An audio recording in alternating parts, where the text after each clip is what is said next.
Okay, hello everyone.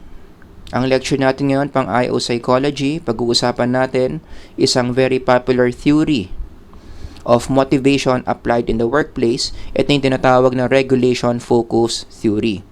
Again, ulitin ko lang, no, itong series of lectures ko on motivation in the workplace is based on this journal article na pwede nyo i-download and then read on your own. And it's also based on this chapter by Michael A. Mott in his textbook on IO Psychology. So yung mga estudyante ko dyan, wag lang kayong makinig ng lecture na to, no? Rather, basahin nyo tong article na to at basahin nyo rin tong chapter na yan. Now, in this lecture, in this series of lectures on employee motivation, ito yung main question na gusto kong sagutin, how to motivate employees. At yung sagot ko sa tanong na yan, hindi yan base sa opinion ko, rather it is based on IO researches as reported in this article, pati na rin sa chapter na to. Kaya dapat talaga nabasahin nyo yung article, pati na rin yung chapter. Now, why is it important na alamin natin how to motivate employees? It's based on IO research that say na ang mga empleyado na highly motivated, gumaganda ang performance sa trabaho. So in the future, kapag may-ari ka ng kumpanya, or let's say you are an HR person at nakita mo na yung performance ng mga empleyado mo in the workplace bumababa ang sales, dumadami ang absent, dumadami ang nag-half day, most probably ang problema, bumababa ang motivation. Kaya ang gamot doon, alamin mo yung reason kung bakit bumababa yung motivation, eliminate mo yon para tumaas ulit yung motivation nila. So good things happen when employees are motivated, kaya dapat alamin natin kung paano ba, kung ano ba yung mga bagay na nagpapamotivate sa mga empleyado. Now, let me just discuss this principle, very important. Ang sabi dito, employees are motivated by different reasons. And in connection to our topic today, mahalaga that as HR practitioners in the future, alam natin kung ano yung mga different reasons that make employees motivated. If you remember the framework I presented in my previous lectures, ito yon. Kapag gumaganda ang motivation ng empleyado, tumataas yung employee engagement na nagpapataas ng work quality or organizational success. So kung gusto nating mangyari to, matuwa yung mga customers natin, gumanda yung takbo ng kumpanya natin, dapat tumaas yung employee engagement. Pero paano tataas ang employee engagement? Dapat tataas yung motivation. Paano tataas yung motivation? Yun yung question mark dito. Yun ngayon yung aalamin natin. Yun yung reason kung bakit tayo merong series of lectures on employee motivation. And by the way, isingit ko lang ng saglit, no? Etong pagpapataas ng employee motivation, let me establish this, is an HR concern. Isa ito sa mga trabaho at responsibilidad ng isang HR staff. Dapat alam nyo, gagawa kayo ng mga programs and policies kung paano pataasin ang motivation ng mga empleyado para mangyari yung domino effect dito. Tataas yun, tataas yan, tataas yan. Pero para tumaas ang motivation, alamin mo muna yung red question mark. In the first place, ano ba yung mga reasons kung bakit ang isang empleyado na motivate? And so far, marami na tayong sagot na naibigay dyan. Meron na akong mga series of lectures dyan. Meron na akong separate lecture video on self-determination theory. Panoorin nyo yan. May sagot ang theory na yan kung paano magpamotivate ng mga employees. Panoorin nyo yung full lecture ko on employee motivation where I discussed there, somewhere in that lecture, yung intrinsic and extrinsic motivation theory. Meron ding sagot yung theory na yan in connection to how to motivate employees. So in this lecture video, ang focus ko is on regulation focus theory. So sabi ng regulation focus theory, paano raw magpamotivate ng empleyado? Ang mga tao raw na motivate kapag gusto nating ma-achieve yung ideal self natin. For those of you na nag-take na ng theories of personality, this concept is familiar. Meron tayong real self, kung sino ka ngayon, at ideal self, kung sino ang gusto mong maging. Sa ngayon, ikaw, estudyante, walang pera, hingi ka lang ng hingi ng baon. Konti pa lang ang alam mo sa psychology. Pero ano yung ideal self mo? May-ari ka ng sarili mong kumpanya, ikaw ang head ng HR, ina-apply mo yung mga psychological principles na natutunan mo sa eskwelahan. Yun yung ideal self mo. Doon ka papunta. Doon mo gusto pumunta. Got that? By the way, no, yung ideal self na yan, tsaka real self, under yan ng humanistic psychology sa theories of personality. So itong regulation focus theory is a theory under the family of humanistic theories in psychology. So according to the theory, yung motivation ng tao nanggagaling daw yan sa ating kagustuhan to close the discrepancy between who we are right now and who we want to be in the future.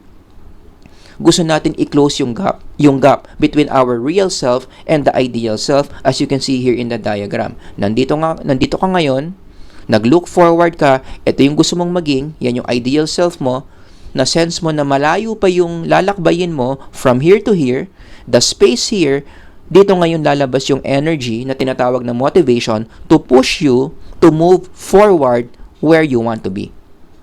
Nagigets nyo? Yung space na yan. Diyan ngayon lalabas yung enerhiya na parang gusto mo talagang magtrabaho para maging closer ka doon sa ideal self mo. In fact, itong framework na to na-apply to sa sports psychology, specifically sa fitness.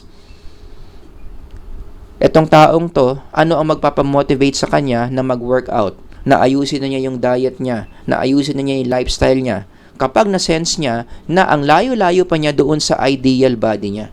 Talagang gustong-gusto niya, ganito yung katawan niya. Yan yung pangarap niya, magkaroon siya ng fit na katawan. So the more na nasa-sense niya na malayo pa siya doon sa dream niyang katawan, mas malakas yung energy na lumalabas sa kanya na gumawa ng mga bagay that will move him closer to the body na gusto niya para sa sarili niya. Kaya nga sa sports psychology ang application dito, kung meron tayong kakilalang ganitong tao, dapat meron siyang picture sa kwarto niya ng ideal body na gusto niyang ma-achieve. Because every time that person sees that picture, yung ideal body niya, doon, yun ngayon yung mag-generate ng energy to motivate this person to work out, ayusin yung diet niya, so on and so forth. Yan yung sinasabi ng regulation focus theory. Ngayon, i-apply mo yan sa workplace, ang mga simpleng empleyado, halos lahat yan, meron silang pangarap higher than where they are currently in. Halimbawa, yung mga simpleng bagger sa SM, hypermarket, yung mga simpleng kahera dyan. 99% tanungin mo sila kung gusto ba nila forever dyan na sila sa grocery. Ang sagot nila, hindi. They have higher dreams for themselves. They want to advance from where they are currently in. Hindi naman forever gusto nila, papalakpak na lang sila everyday and then sasabihin nila happy to serve. For sure, along the way, gusto din naman nilang tumaas. Gusto naman nilang umangat. Gusto nila ng bigger responsibility. Gusto nila ng bigger salary. So they look forward. Marami dyan ang pangarap nila, maging CEO sila ng sarili nilang kumpanya. Magkaroon sila ng sarili nilang business. O kaya maging may-ari ng SM. Magandang kwento yon, no? Pang maalaala mo kaya. Dati-rating bagger ng SM, ngayon may-ari na ng SM. O, di ba? Magandang inspirational story yon. But kidding aside, you get the point. So, itong mga simpleng empleyado na to, every time they think about where they want to be, maging future CEO, magkaroon ng sariling business, magkaroon ng sariling bahay, the more na naiisip nila yon, the more silang namomotivate magtrabaho. Kaya habang iniisip nila yung pangarap nila sa buhay, ano nangyayari? Mas sumisipag sila magtrabaho. Kasi naniniwala sila that the more they work hard, the more they perform their jobs well, the closer they become to the version of themselves that they want to be. Mas lumalapit sila ng lumalapit doon sa ideal self nila kapag mas ginagalingan nila yung trabaho nila. Yan daw ang nagpapamotivate sa mga empleyado according to, again, the regulation focus theory. So given that idea, let me share with you some applications, no, of this theory para makapag-motivate ng mga empleyado. Application number 1, kung HR staff ka, it makes sense na i-expose mo yung mga tao mo, yung mga empleyado sa organization to inspirations. Although meron silang mga pangarap sa buhay that they see in the future, one way to help these people to sustain that motivation to make that happen is to expose them to inspirations. Dapat i-expose mo sila, ipakilala mo sila sa mga tao na nanggaling doon. Ipakilala mo sila sa mga tao na dating nangarap at ngayon natupad na yung pangarap. Diba? para makita nila na posible pala mangyari yung iniisip nila for themselves. Ito nga, kaya niya, ako pa kaya? O, kaya ang concrete application dyan, magandang program ng HR, nag-i-invite ng mga speakers na magbibigay ng inspirational talks. Maghanap kayo ng mga speakers na ang storya niya from rags to riches. Dati siyang mahirap, may pangarap siya sa buhay, nagsikap siya, na-achieve niya yung pangarap niya sa buhay. Yun. So, pwede nyong invite yung mga ganong tao na may ganong storya. Like, for example, si Henry C. Although dead na si Henry C., kinuha na ni Lord. But, hanap kayo ng tao na more or less ganun yung naging takbo ng buhay. One example would be Manny Pacquiao. Ito, buhay pa yan. O, kung ma-invite nyo si Manny Pacquiao, magbigay ng inspirational talk, the better. Kasi kapag yung mga empleyado mismo yung nakarinig sa storya ni Manny Pacquiao, mismong kinuwento ni Manny, yung naging journey niya from the bottom to a higher life. 'Di ba? Mas lalo silang maniniwala, mas lalo silang may inspire, mas lalakas yung motivation nila to do their best every day in their line of work. Kasi merong nag-encourage sa kanila na galing doon sa ganong experience. 'Di ba? Kaya another good practice other than inviting these speakers magkaroon ng motivational talks. Paminsan-minsan every week, at least siguro once or twice a week yung si boss sana mag-speak, take time to speak to the employees, i-inspire sila to make their dreams come true. Yan. So, yun nga, yung isa pang application dyan, yung sinabi ko na kanina, motivational speakers. Andyan si Manny Pacquiao. Ito, Francis Kong is also one of the industry leaders when it comes to motivational talks. Yan. Marami siyang mga nuggets of wisdom that he can share with employees on how to make their ideal self a reality. Yan. So, mag-invest dapat yung HR in inviting speakers like this. Si boss mismo dapat willing na at least once in a while, kausapin yung mga employees niya to keep the inspiration going. Ito, isang YouTube channel to that I highly recommend na pwedeng panoorin.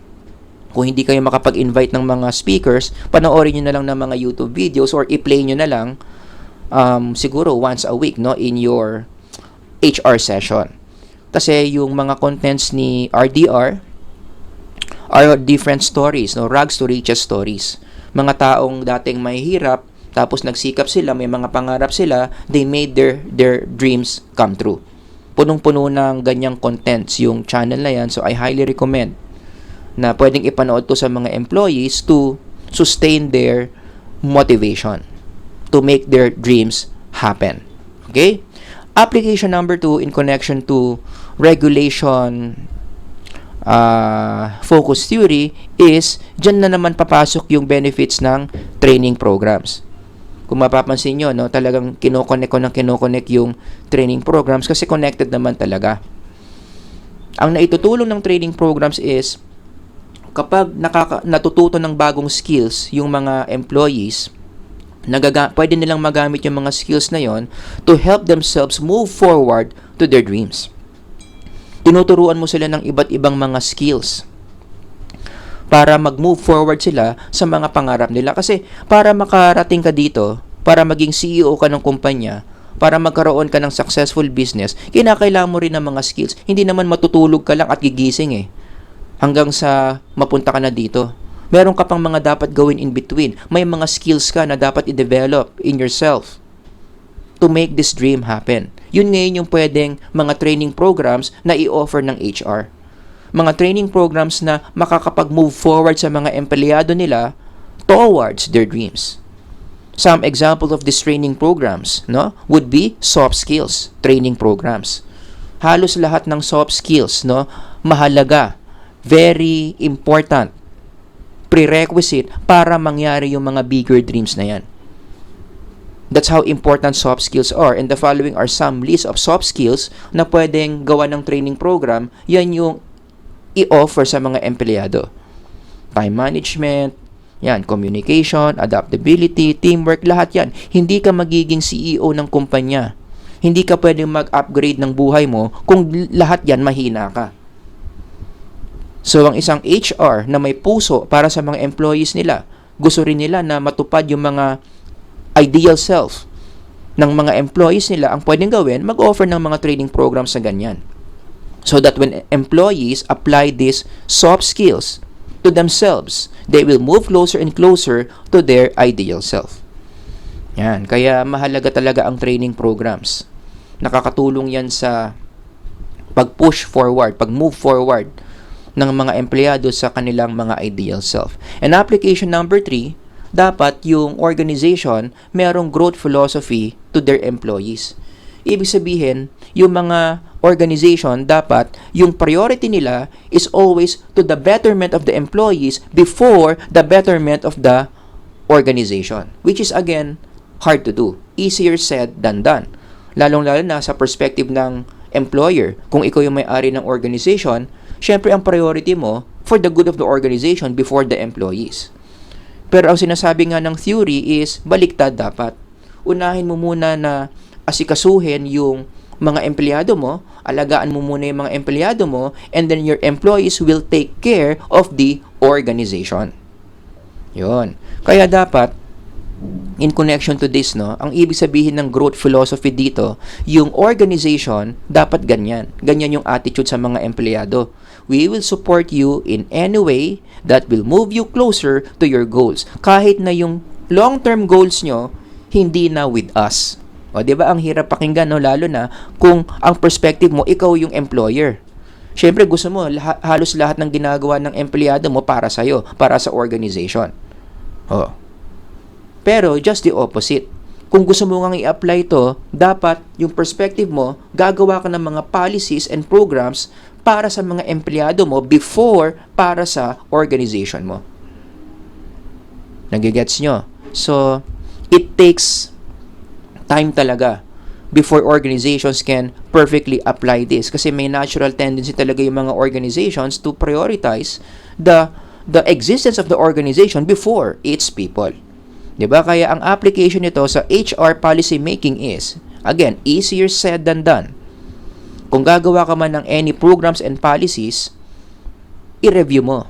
Itong program ba na ito, sino ang mas magbe-benefit dito? If you're gonna apply regulation-focused theory the right way, your answer must be ganito. The programs, whatever policies you're gonna do, dapat ang priority niyan, it's for the good of the people, meaning it moves them forward to their dreams, kahit na it's not about your organization. Before, for the good of your organization. O, syempre may mga nakataas na kilay dyan, paano naman yung organization ko? Baka naman kapag inuna ko yung mga tao ko, inuna ko yung mga pangarap nila for themselves, magkawindang-windang naman yung organization ko. Not necessarily. Kasi ang mga tao, we are created in the image of God, we are spiritual beings, we are capable of expressing gratitude. Kapag naramdaman kasi ng mga empleyado mo na ito yung ginagawa ng organization, talagang very supportive sa mga long-term dreams nila, kahit wala nang kinalaman sa current organization, they know how to give back. Binabalik naman nila yung kabutihan ng organization. And usually, yung kabutihan na binabalik nila sa organization is in the form of a better work output.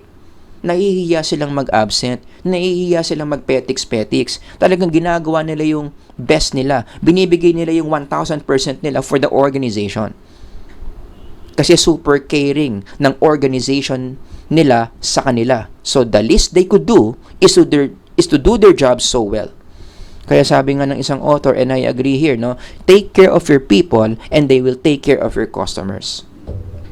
Yan yung sinasabi ng regulation-focused theory. Ibabalik naman ng mga employees yan Mag-e-express ng gratitude yan. Kapag inuna mo sila before the organization. Again, easier said than done. Very counterintuitive yan sa business perspective. Siyempre, pag business perspective, uunahin mo yung survival ng organization. Diba? Yun nga kasi nga itong theory na to, very humanistic. At alam naman natin, sa psychology, pag humanistic ang theory, ang priority lagi dyan is the human person before anything else. So dito, human person muna before the organization. Diba? So this is something to ponder on na mahirap tanggapin, especially in the perspective of the employers.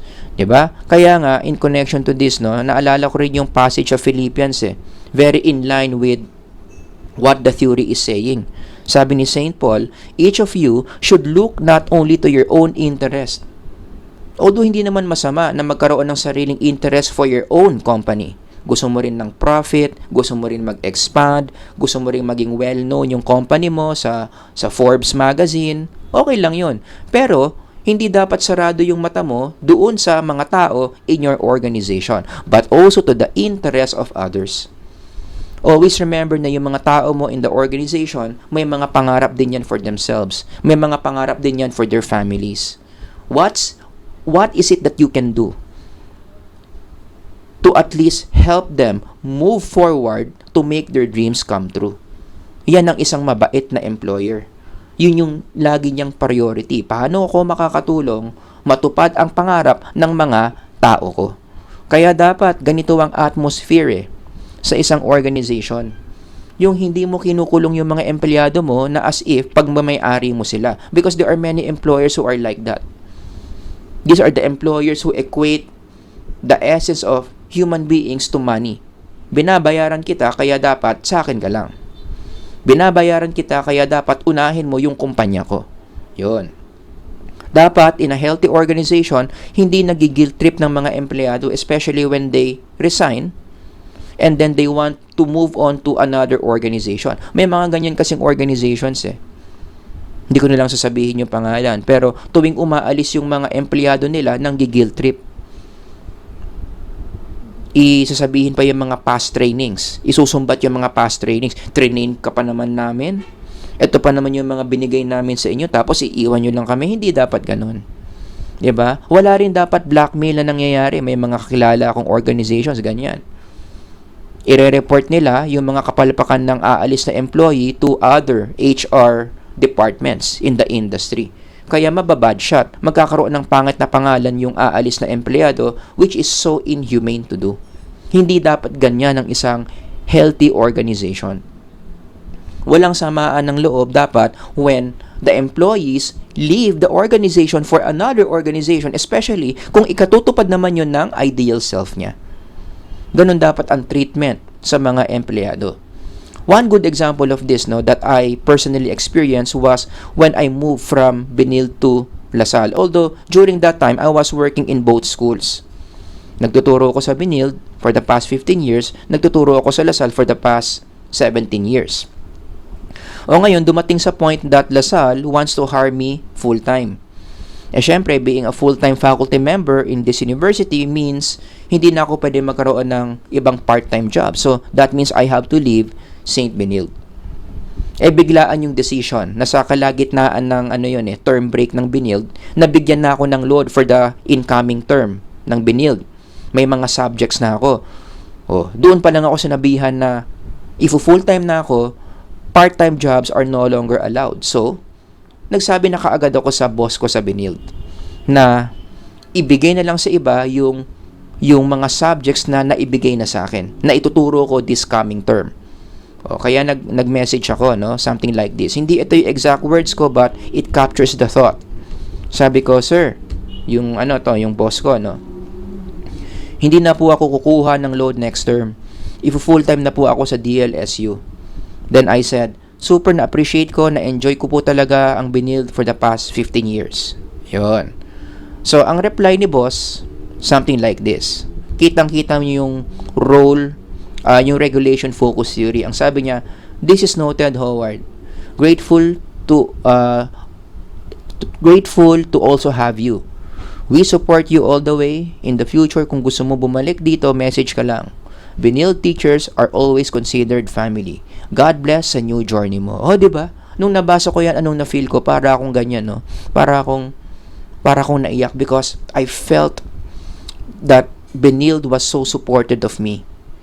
Kahit na yung next step ko is no longer about them, pero kung para sa ikauunlad ko, they are so supportive of my move. Sana ganyan yung attitude ng mga organizations in terms of how they treat their employees. Hindi yung tinatrato yung mga employees like prisoners. Marami mga companies kasi ganyan ang perspective, no, when it comes to employees. We pay you, so you are ours. Pagmamay-ari namin kayo. Nakakulong dapat kayo dito. Hindi dapat ganon. Dapat ang model ng mga organization, it's more on the stepping stone model. Tanggapin ng mga organization sa karamihan ng mga empleyado dyan, talagang stepping stone lang sila. And there's nothing wrong with that. Marami kasing na uncomfortable sa ganung idea na yung mga empleyado nila ginagamit lang sila, stepping stone lang sila for a higher achievement. Ang sagot ko naman, so what? Ano namang masama kung yung mga empleyado mo stepping stone ka lang? Dapat nga ang perspective mo, you are happy to be a stepping stone. Kasi kung ikaw yung isa sa mga organizations na makakatulong na matupad yung pangarap niya, at one day natupad yung pangarap niya, anong masama doon? At least naging instrumento ka sa pagganda ng buhay ng isang empleyado. 'Di ba? So, huwag dapat sasamahin loob mo kapag may mga empleyado kang umaalis. Kung yung pag-alis naman nila, yun yung daan para ma-meet nila yung kanilang ideal self. 'Di ba? Para matupad yung mga pangarap nila for themselves and for their family, dapat masaya ka na naging instrument ka. God used you. God used your organization para may isang buhay na gumanda.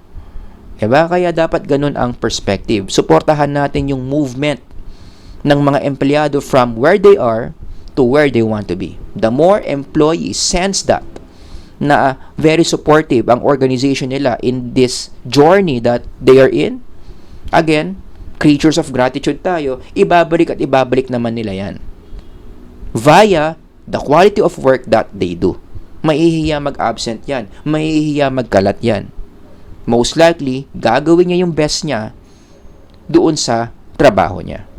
Na, ikaw rin naman ang makikinabang as the owner of the organization. Alright? So, yun ang simpleng theory ng regulation focus theory. Sana marami kayo natutunan. If you have any questions, comments, ilagay nyo lang dyan sa comment section. Until the next lecture, Sir Howard here. God bless everyone. Bye-bye.